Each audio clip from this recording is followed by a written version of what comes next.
Hi, welcome to சாரிகேஸ் and Rihana வீட்டு சமையல். இன்றைக்கி நம்ம சேனலில் என்ன பார்க்க போகிறோன்னா, சூப்பரான ஒரு ஜூஸ் தாங்க பார்க்க போகிறோம்.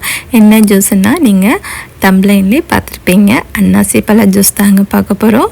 சூப்பராக செய்யலாங்க. இதை எப்படி நம்ம ஹெல்த்தியான முறையில் அதே சமயம் நல்லா டேஸ்ட்டாகவும் செய்யலான்னு பார்க்கலாங்க.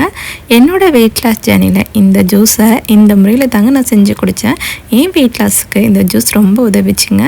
இதை உங்கள் கூட ஷேர் பண்ணலான்னு நினச்சேங்க. ஓகே, நான் இந்த ரெசிப்பியை உங்கள் கூட ஷேர் பண்ணிக்கிறேங்க. வாங்க இப்போ நம்ம வீடியோக்குள்ளே போகலாம்.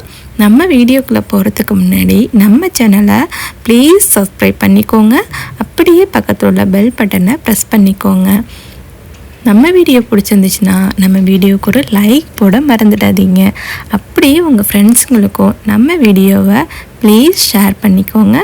ஓகே, வாங்க நம்ம வீடியோக்குள்ளே போகலாம். ஒரு பழுத்த அன்னாசி பழத்தை நல்லா எடுத்துக்கோங்க. நல்லா பழுத்திருக்கணும். அதை நல்லா தோல் சீவிட்டு எடுத்துக்கலாம். இதை நல்லா கட் பண்ணிக்கலாங்க. சின்ன சின்ன பீஸாக கட் பண்ணிக்கோங்க. உங்களுக்கு எவ்வளோ சின்ன பீஸாக கட் பண்ண வரையுமோ அந்த மாதிரி நல்லா கட் பண்ணி எடுத்துக்கோங்க. 2 பீஸையும் நல்லா கட் பண்ணிக்கலாம். உங்களுக்கு எவ்வளோ தேவையோ அந்தளவு நீங்கள் கட் பண்ணி எடுத்துக்கோங்க. நான் இதை ஒரு 2 மெத்தடில் ஜூஸாகவும் இன்னொரு டைப்பில் எப்படி சாப்பிட்லாங்கிறதையும் நான் உங்களுக்கு காமிக்கிறேங்க. நான் இதை 2 டைப்பில் ஜூஸாகவும் சாப்பிடுவேன், இன்னொரு மெத்தட்லேயும் நான் இதை சாப்பிடுவேங்க. அதை இந்த வீடியோவில் நான் உங்களுக்கு ஷேர் பண்ணுறேன். ஒரு மிக்ஸி ஜார் எடுத்துக்கோங்க. அதில் இந்த அன்னாசி பழ துண்டுகளை போட்டுக்கோங்க. போட்டாச்சு. இப்போது இதை நல்லா கிரைண்ட் பண்ணி எடுத்துக்கலாங்க. நல்லா அரைச்சிக்கலாங்க. அரைச்சாச்சு. தண்ணி ஊற்றாமல் அரைச்சிட்டு வந்திருக்கேன். திரும்ப நம்ம இதில் கொஞ்சம் தண்ணி சேர்த்து நல்லா அரைச்சிக்கலாம். உங்களுக்கு எவ்வளோ ஜூஸ் தேவையோ அவ்வளோ தண்ணி ஊற்றிக்கோங்க. திரும்ப நல்லா அரைச்சிட்டு எடுத்துகிட்டு வந்துடலாம். நல்லா அரைச்சாச்சு. இந்த மாதிரி நமக்கு கிடச்சிருக்கு. உங்களுக்கு நல்ல ஃபுல் பெனிஃபிட் கிடைக்கணுன்னா இதை வடிகட்டாமலே குடிக்கலாங்க. பட் நான் இன்றைக்கி இதை வடிகட்ட போகிறேங்க. நல்லா வடிகட்டிக்கலாம். இந்த மாதிரி ஸ்பூனை வச்சு நல்லா இந்த மாதிரி செஞ்சு கொடுத்திங்கன்னா நல்லா வடியுங்க தண்ணி. நல்லா சக்கையெல்லாம் நல்லா இந்த மாதிரி வடிகட்டிலே நமக்கு வந்துடும். நல்லா ப்ரெஸ் பண்ணி கொடுங்க ஸ்பூனால். இந்த மாதிரி ஜூஸ் ஈஸியாக நம்ம அதில் எடுத்துடலாம். ஓகே, இப்போ ஜூஸ்லாம் எடுத்தாச்சு. ஒரு பாதி லெமனை இந்த மாதிரி 4 கியூப்பாக எடுத்துருக்கேன். கொஞ்சமாக புதினா எடுத்துருக்கேன். ஒரு கிளாஸில் நம்ம இதில் 2 பீஸை போட்டுக்கலாங்க. 2 பீஸ் லெமனை போட்டுக்கலாம். இந்த மாதிரி கட் பண்ணி போடுங்க, நல்லாயிருக்கும். கொஞ்சம் புதினா சேர்த்துக்கலாங்க. இப்போ இதை நம்ம ஒரு சின்ன கட்டையால் நல்லா நசுக்கி கொடுத்துக்கலாங்க. அந்த லெமனை இந்த மாதிரி நல்லா நசுக்கிக்கோங்க.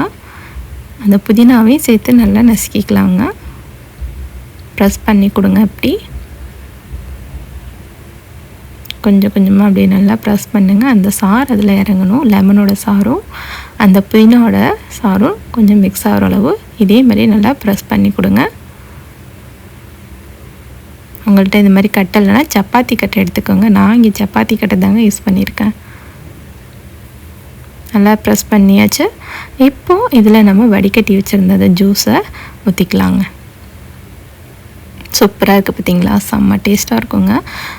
இதில் நான் இன்றைக்கி ஹனி தாங்க எடுத்திருக்கேன். இது வெயிட் லாஸ்க்கு யூஸ் பண்ணுறதுனால நான் இங்கே ஹனி சேர்த்துருக்கேன். இதே முறையில் நீங்கள் குழந்தைங்களுக்கும் கொடுக்கலாம். குழந்தைங்களுக்கு கொடுக்கணும்னு நினச்சிங்கன்னா நீங்கள் நாட்டு சர்க்கரை சேர்த்துக்கலாங்க. நாட்டு சர்க்கரை சேர்த்து குழந்தைங்களுக்கு கொடுக்கலாங்க. சூப்பராக இருக்குங்க.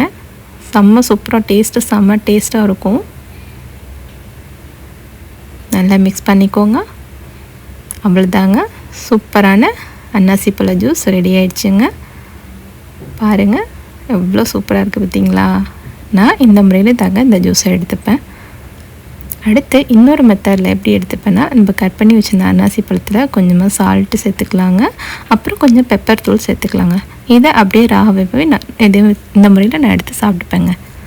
இது சளி பிடிச்சிருந்தாலும் இந்த மாதிரி பெப்பர் சேர்த்து சாப்பிடும்போது நமக்கு சளி தொல்லை இருக்காதுங்க. இருமல் ரொம்ப அதிகமாக இருந்தாலும் இந்த மாதிரி பெப்பரும் சால்ட்டும் சேர்த்து சாப்பிட்லாங்க. சூப்பராக இருக்குங்க. ஓகே, இப்போ நான் சாப்பிட்ற 2 முறையும் உங்கள்கிட்ட சொல்லிட்டேங்க. ஓகே, நீங்களும் இதே மாதிரி வீட்டில் ட்ரை பண்ணி பார்த்துட்டு எப்படி வந்துச்சுன்னு எனக்கு கமெண்ட்ஸ் பண்ணுங்கள். அப்படியே நம்ம சேனலை சப்ஸ்கிரைப் பண்ணிவிடுங்க. பாய்.